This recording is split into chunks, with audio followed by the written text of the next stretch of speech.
Assalamualaikum warahmatullahi wabarakatuh. Video ini merangkum perjalanan kami ke Museum Asia Afrika untuk memenuhi tugas sejarah Indonesia. Semoga bermanfaat dan jangan lupa like, subscribe, lalu share ya. Selamat menyaksikan.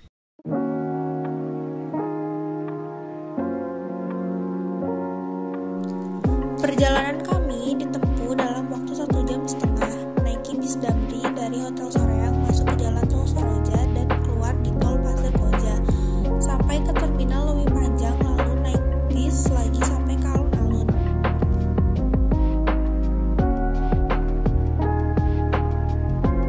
Jarak museum dari alun-alun cukup dekat, jadi kami berjalan kaki untuk sampai di sana.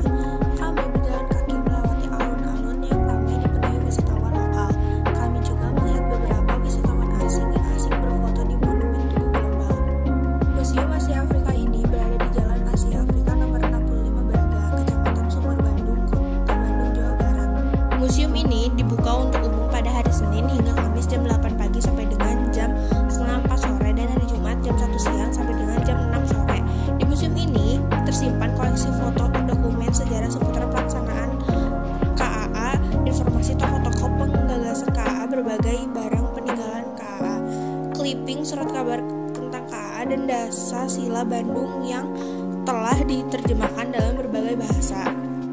Museum ini dilengkapi ruang audio visual sebagai sarana pemutaran film dokumenter tentang Konferensi Asia Afrika dan diorama orasi Presiden Soekarno di tengah para delegasi yang hadir.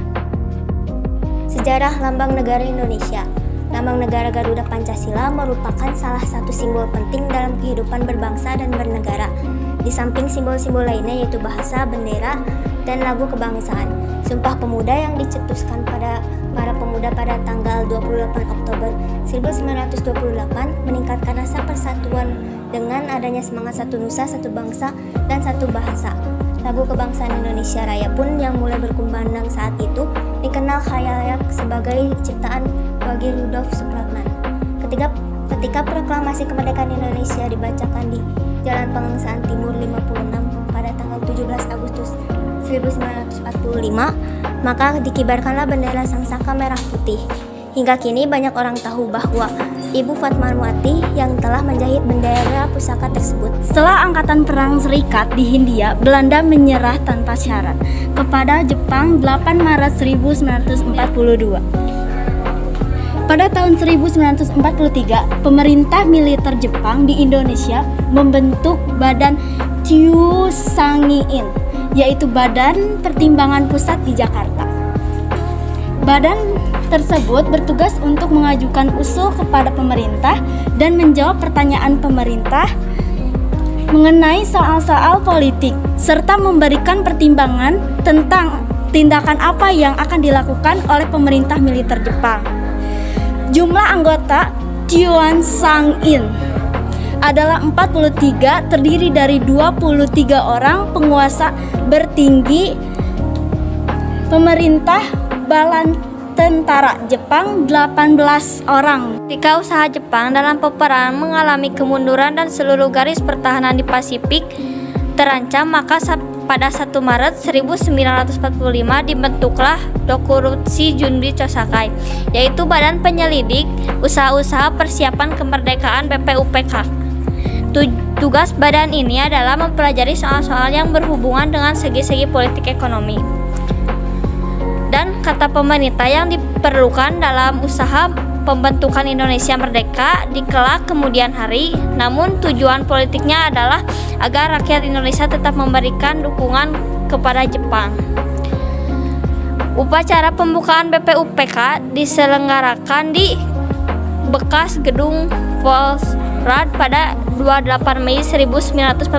Dalam upacara pembukaan tersebut, nama-nama delegasi peserta Konferensi Asia Afrika: Afghanistan, Burma, Kamboja, Ceylon, Cina, Egypt, Ethiopia, Gold Coast, India, Indonesia, Iran, Irak, Jepang, Jordan, Laos. Ada Lebanon, Liberia, Libya, Nepal, Pakistan, Filipina, Saudi Arabia, Sudan, Syria, Thailand, Turki, Democratic Republic of Vietnam, State of Vietnam, Yaman. Dampak Konferensi Asia Afrika.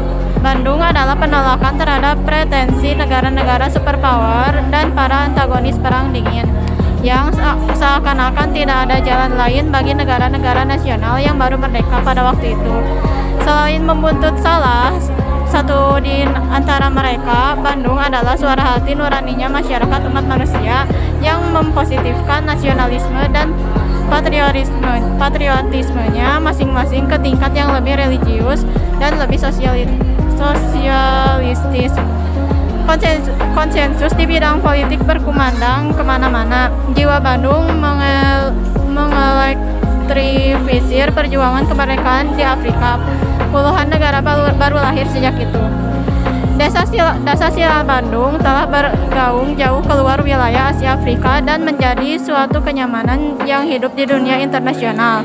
Ia telah menjadi asas hubungan antar negara, tidak hanya di negara-negara Asia Afrika, tetapi juga meluas diterima sebagai suatu pegangan dalam menyelesaikan masalah-masalah penting di forum-forum internasional, terutama setelah gerakan non-blok mengambilnya sebagai prinsip dari gerakan tersebut.